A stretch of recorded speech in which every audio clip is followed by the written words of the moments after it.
Well, this was a failure.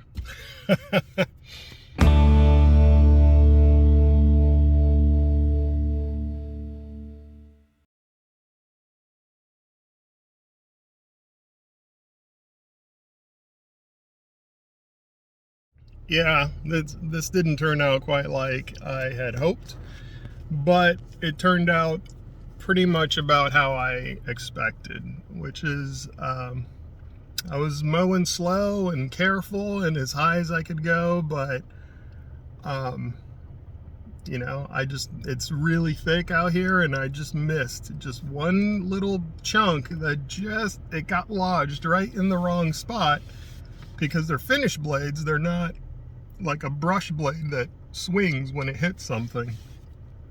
And I got it wedged just right, and that was enough to just snap the belt.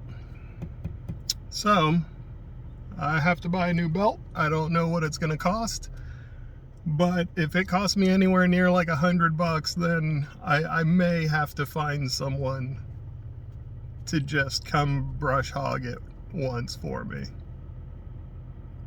Maybe I can call Let's Dig 18, see if he knows anybody.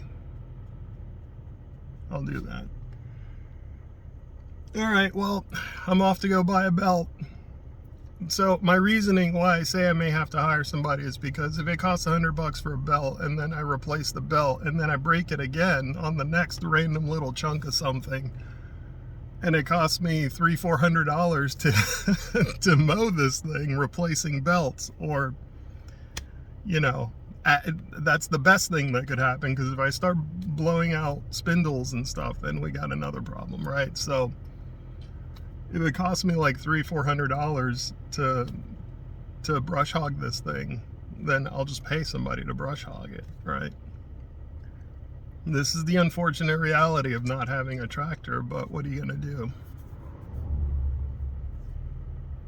My hope is that we will, I don't know when we'll actually get a tractor. It's in the plans. Here's the problem with getting a tractor. First, I don't want to get like a little 1025, because although the 1025 would be perfectly fine to mow 3 acres, I could just as easily mow 3 acres with what I have, if it was finished turf, right?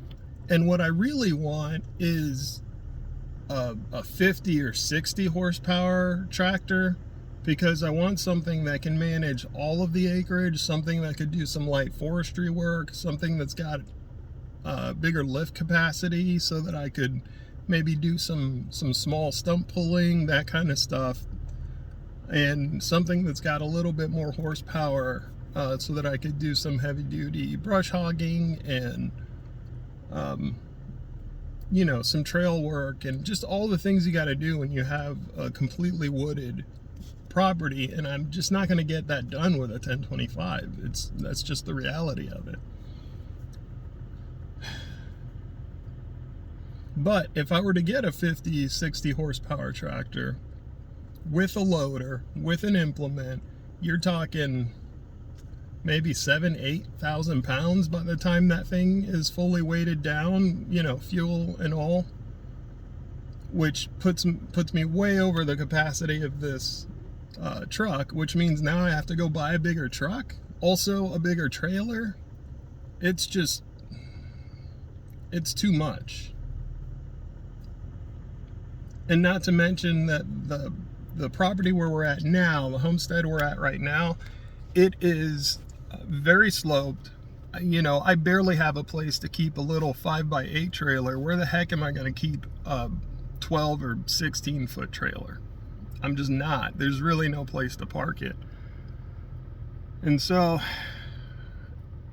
the reality is that I'm not going to get a tractor until we move here, which is unfortunate. It's putting the cart before the horse, right?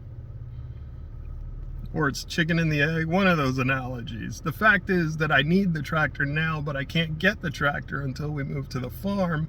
But we can't really move to the farm until it's ready, which means you just have to bill, or you have to pay for everything, right? You got to pay someone to brush hog, you got to pay someone to cut in trails, you got to pay someone to put in your driveway, you got to pay someone to grade it, pay someone to clear, pay someone to build the barn. Like, there's things that you just have to pay for because you don't have the implements, you don't have the mechanicals to get it done at the time that you need it. That's just the harsh reality of it. Anyways, I'm not griping, I'm just letting you know this is the situation that we're in. I'm a little frustrated, if you can't tell, but things turned out exactly how I expected they would. And, you know, it's just a belt. We'll see how much it costs. It's a pretty long belt, so I'm sure it's going to cost a lot. Alright. As always, you guys, be good. I'll see you on the next one.